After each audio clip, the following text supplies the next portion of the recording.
फातिमा की रानी माँ, प्रभु यीशु की माँ, आसरा तू ही है माँ।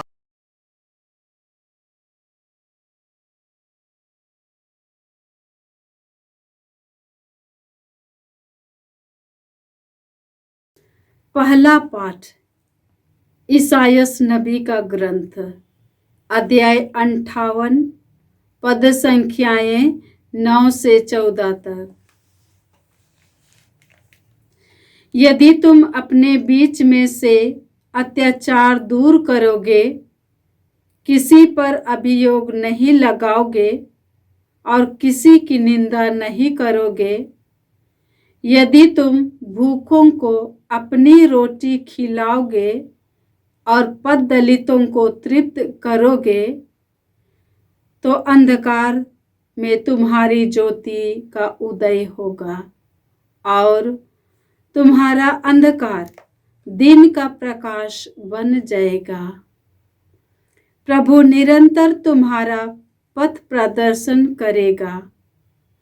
वह मरुभूमि में भी तुम्हें तृप्त करेगा और तुम्हें शक्ति प्रदान करता रहेगा।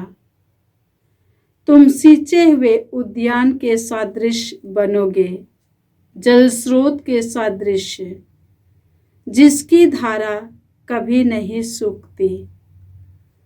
तब तुम पुराने खंडहरों का उद्धार करोगे और पूर्वजों की नींव पर अपना नगर बसाओगे।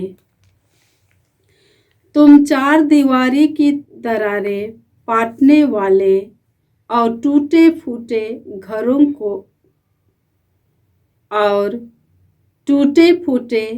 घरों के निर्माता कहलाओगे। यदि तुम विश्राम दिवस का नियम भंग करना छोड़ दोगे और उस पावन दिवस को कारोबार नहीं करोगे, यदि तुम उसे आनंद का दिन, प्रभु को अर्पित तथा सामान्य दिवस समझोगे, यदि उनकी आदर में यात्रा पर नहीं जाओगे और कारोबार या व्यापार नहीं करोगे, तो तुम्हें प्रभु का आनंद प्राप्त होगा। मैं तुम लोगों को देश के पर्वत प्रदान करूंगा और तुम्हारे पिता याकूब की विरासत में तृप्त करूंगा। यह प्रभु का कहना है। यह प्रभु की वाणी है। ईश्वर को धन्यवाद। भजन अनुवाक्य। हे प्रभु, अपना मार्ग मुझे दिखा, जिससे मैं तेरी सच्चाई पर चल सकूं। हे प्रभु, अपना मार्ग मुझे दिखा, जिससे मैं तेरी सच्चाई पर चल सकूं। हे प्रभु, मेरी प्रार्थना सुन, मुझे उत्तर दे। मैं दरिद्र और अभागा हूँ। मेरी रक्षा कर, मैं तेरी भक्त हूँ। तुझ पर भरोसा है, अपने दास को बचा। अनुवाक्य। हे प्रभु, अपना मार्ग मुझे दिखा, जिससे मैं तेरी सच्चाई पर चल सकूं। हे प्रभु, अपना मार्ग मुझे दिखा, जिससे मैं तेरी सच्चाई पर चल सकूं। हे प्रभु, तू ही मेरा ईश्वर है, मुझ पर दया कर। मैं दिन भर तुझे पुकारता हूँ। हे प्रभु, अपने दास को आनंद प्रदान कर। मैं तेरी आराधना करता हूँ। अनुवाक्य। हे प्रभु, अपना मार्ग मुझे दिखा, जिससे मैं तेरी सच्चाई पर चल सकूं। हे प्रभु, अपना मार्ग मुझे दिखा, जिससे मैं तेरी सच्चाई पर चल सकूं। हे प्रभु, तू भला है, दयालु है और अपने पुकारने वालों के लिए प्रेममय। हे प्रभु, मेरी प्रार्थना सुनने और मेरी दुहाई पर ध्यान देने की कृपा कर। अनुभव किया। हे प्रभु, अपना मार्ग मुझे दिखा जिससे मैं तेरी सच्चाई पर चल सकूं। हे प्रभु, अपना मार्ग मुझे दिखा जिससे मैं तेरी सच्चाई पर चल सकूं। जय घोष। प्रभु कहता है, मैं पापी की मृत्यु से नहीं बल्कि इससे प्रसन्न हूँ कि वह पश्चाताप करे और अनंत जीवन के पथ पर आगे बढ़े। प्रभु आप लोगों के साथ हो और आपकी आत्मा के साथ। संत लूकास के अनुसार पवित्र सुसमाचार। हे प्रभु तेरी महिमा हो। अध्याय 5 पद संख्याएं 27 से 32 तक। यीशु ने लेवी नामक नाकेदार को चुंगी घर में बैठा हुआ देखा और उससे कहा, मेरे पीछे चले आओ। वह उठ खड़ा हो गया और अपना सब कुछ छोड़कर यीशु के पीछे हो लिया। लेवी ने अपने यहाँ यीशु के सम्मान में एक बड़ा भोज दिया। नाकेदार और मेहमान बड़ी संख्या में उनके साथ भोजन पर बैठे। फरीसी और शास्त्री भुनभुनाकर उनके शिष्यों से कहने लगे, तुम लोग नाकेदारों और पापियों के साथ क्यों खाते पीते हो? यीशु ने उन्हें उत्तर दिया, निरोगों को नहीं, रोगियों को वैद्य की जरूरत होती है। मैं धर्मियों को नहीं, पापियों को पश्चाताप के लिए बुलाने आया हूँ। प्रभु का सुसमाचार। हे क्रिस्त तेरी स्तुति हो। जय यीशु क्रिस्त में प्रिय भाई और बहनों, आज का पहला पाठ नबी इसहाक के ग्रंथ से हैं। अध्याय 58 पद संख्याएं 9 से 14 तक। इसमें ईश्वर 2 बातें कहता है। पहली बात यह है कि हमें अन्याय अत्याचार से दूर रहना है, दूसरों की सेवा करनी है, समाज में किसी प्रकार रहना है। या ईश्वर चाहता है कि हम पवित्र जीवन बिताए, दूसरों की सेवा करते हुए जीना है। और दूसरे भाग में ईश्वर कहता है कि हमें ईश्वर से रिश्ता रखना है। सभी विश्राम दिवस को पावन मानकर ईश्वर के प्रति श्रद्धा रखकर ईश्वर से रिश्ता जोड़ना है।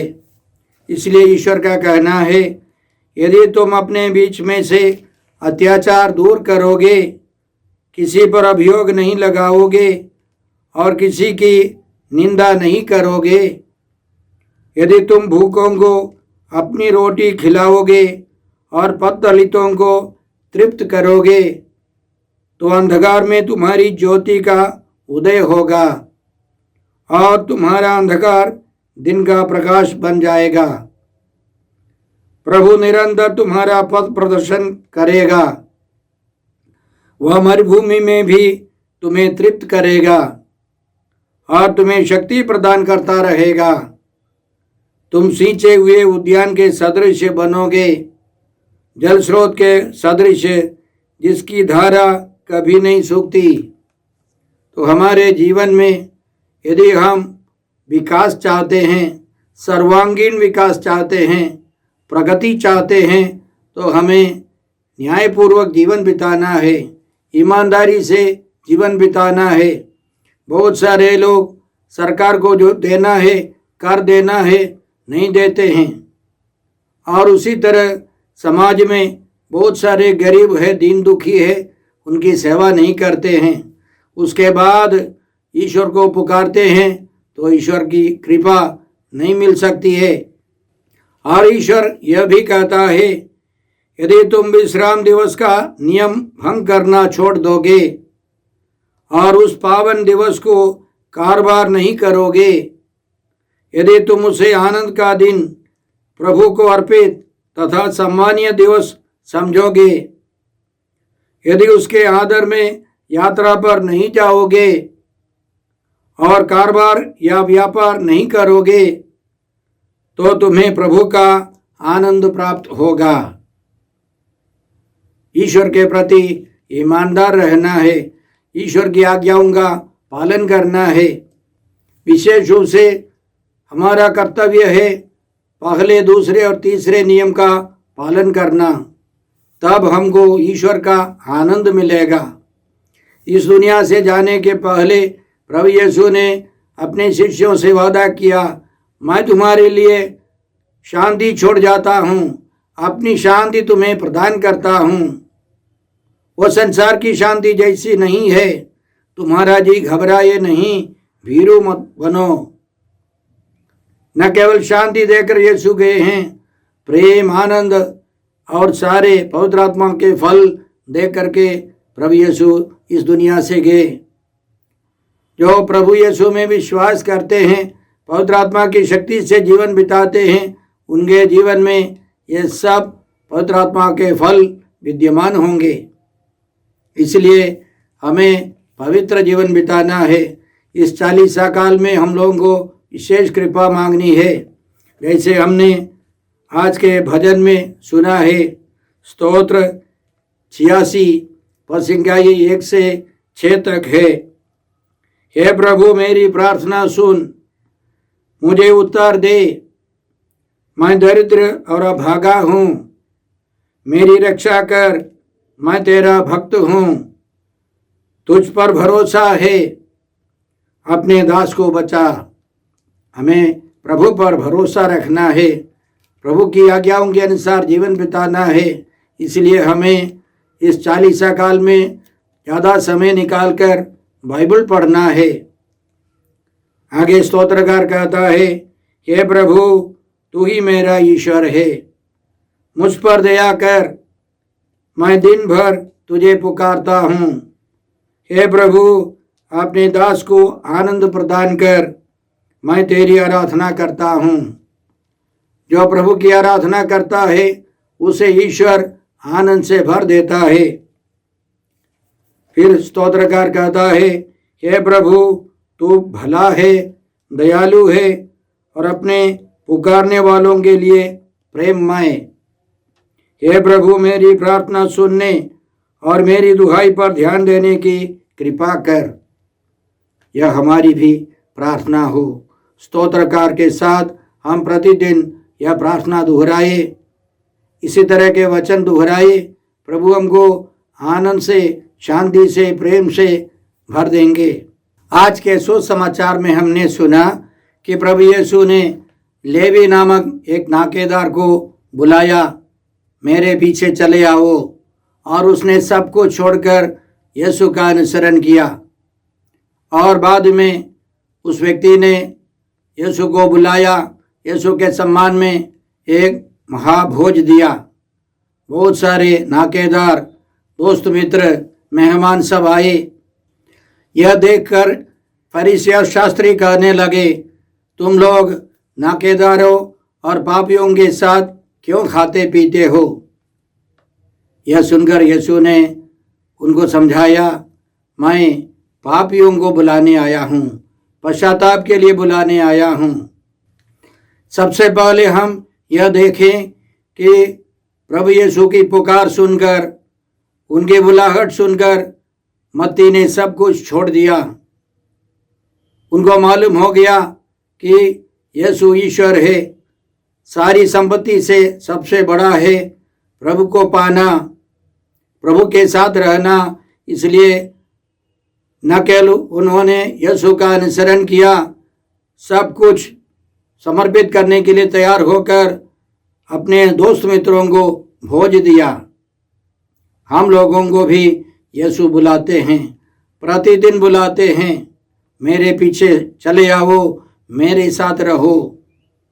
हमें उन फरीसी और शास्त्रियों के समान दूर नहीं रहना है, टीका टिप्पणी नहीं करनी है, बल्कि मत्ती के समान यीशु के साथ रहना है। और प्रभु यीशु सबों के सामने एक बहुत बड़ा संदेश सुनाते हैं, मैं धर्मियों के लिए नहीं, पापियों को पश्चाताप के लिए बुलाने आया हूँ। प्रभु यीशु का एक निश्चित कार्यक्रम है, पापियों को पवित्र करना। बाइबल के आधार पर कोई धर्मी नहीं है। भले ही उन फरीसी और शास्त्रियों ने सोचा कि हम लोग पवित्र हैं, ये नाकेदार, ये पापी लोग, ये चुंगी वसूल करने वाले सब पापी है, गरीब दिन दुखी पापी हैं, क्योंकि वे सब श्रापित है। लेकिन बाइबल के आधार पर कोई भी व्यक्ति पवित्र नहीं है। उदाहरण के लिए संत पौलुस रोमियों के नाम पत्र अध्याय 3 पद संख्या 23 में इसी तरह कहते हैं, मैं अपना अपराध स्वीकार करता हूँ, मेरा पाप निरंतर मेरे सामने है। मैंने तेरे विरुद्ध पाप किया है, मैंने वही किया जो तेरी दृष्टि में बुरा है, इसलिए तेरा निर्णय सही और तेरी दंडाज्ञा न्याय संगत है। मैं तो जन्म से ही अपराधी, अपनी माता के गर्भ से पापी हूँ। हम तो जानते हैं दाऊद ने पाप किया है। उत्पत्ति ग्रंथ अध्याय 8 पद संख्या 21 में हम लोग इस प्रकार पढ़ते हैं, ईश्वर का कहना है, मैं मनुष्यों के कारण फिर कभी पृथ्वी को अभिशाप नहीं दूंगा, क्योंकि बचपन से ही मनुष्य की प्रवृत्ति बुराई की ओर होती है। बचपन से ही मनुष्य की प्रवृत्ति बुराई की ओर होती है। हमें अच्छी तरह जीवन बिताने के लिए सीखना है। इसलिए प्रभु यीशु आए हैं हमको कृपा देने के लिए, हमें बचाने के लिए, हमें पवित्र करने के लिए। ईश्वर का स्वभाव है क्षमा करना, क्योंकि ईश्वर प्रेम है। इसलिए ईश्वर ने मूसा को इसी तरह समझाया। निर्गमन ग्रंथ अध्याय 34 पद संख्या 6 से, प्रभु प्रभु एक करुणामय तथा कृपालु ईश्वर है, वह देर से क्रोध करता और अनुकंपा तथा सत्य प्रतिज्ञता का धनी है। वह 1000 पीढ़ियों तक अपनी कृपा बनाए रखता और बुराई, अपराध और पाप क्षमा करता है। इसलिए यजेकिएल के ग्रंथ अध्याय 18 में पद संख्या 23 में ईश्वर इसी तरह पूछता है, प्रभु ईश्वर का यह कहना है, क्या मैं दुष्ट की मृत्यु से प्रसन्न हूँ? क्या मैं यह नहीं चाहता कि वह अपना मार्ग छोड़ दे और जीवित रहे? ईश्वर चाहता है हम पापों को छोड़कर ईश्वर के साथ रहकर पवित्र जीवन बिताए। और प्रभु यीशु ने आकर साफ साफ समझाया, मैं पापियों को पश्चाताप के लिए बुलाने आया हूँ। इसलिए भाई और बहनों, इस 40 काल में हम पश्चाताप कर पाप स्वीकार के लिए जाए, पाप स्वीकार करें, योग्य रीति से प्रभु को ग्रहण करें और कुछ आमदनी निकाल कर हम दीन दुखियों की सेवा के लिए सहायता करें। यह ईश्वर चाहता है। इस 40 काल में हम यह भी याद रखें कि हमारे जीवन के अंतिम में प्रभु यीशु आएंगे, हमसे कहेंगे, हर एक व्यक्ति से कहेंगे, मेरे पीछे चले आओ। सब कुछ छोड़कर हमको यीशु के पीछे जाना होगा। इसलिए संत मत्ती के सुसमाचार के अध्याय 25 के अंतिम में यीशु न्याय के दिन के बारे में हमें इसी तरह समझाते हैं, जब मानव पुत्र सब स्वर्गदूतों के साथ अपनी महिमा सहित आएगा तो वह अपने महिमा में सिंहासन पर विराजमान होगा और सभी राष्ट्र उसके सम्मुख एकत्र किए जाएंगे। अच्छे लोग उनके दाएं और खराब लोग उनके बाएं होंगे। तब राजा अपने दाएं के लोगों से कहेंगे, मेरे पिता के कृपा पात्रों, आओ और उस राज्य के अधिकारी बनो जो संसार के प्रारंभ से तुम लोगों के लिए तैयार किया गया है। हमें इस संसार को छोड़कर प्रभु के साथ, हमारे पूर्वजों के साथ अनंत जीवन में प्रवेश करना है। हम कृपा मांगते हैं कि मत्ती के समान, लेवी के समान हम लोग सब कुछ छोड़कर खुशी से उनके पीछे जाने के लिए तैयार रहें। आइए हम प्रार्थना करते हैं। हे पिता ईश्वर, हे प्रभु यीशु, हे पवित्र आत्मा ईश्वर, आज के सारे पवित्र वचनों के लिए हम तुझे धन्यवाद देते हैं और प्रार्थना करते हैं इस 40 काल में हम विशेष रूप से दूसरों की सहायता कर सके, प्रार्थना कर सके, वचन पढ़ सके और मिस्सा बलिदान में योग्य रीति से भाग लेकर परम प्रसाद में उपस्थित यीशु को ग्रहण कर सके और इसी तरह हम लोग और पवित्र होते जाए। हम यह प्रार्थना करते हैं प्रभु क्रिस्त के द्वारा। हमारे प्रभु यीशु क्रिस्त की कृपा, ईश्वर का प्रेम और पवित्र आत्मा का साहचर्य आप सबों को प्राप्त हो।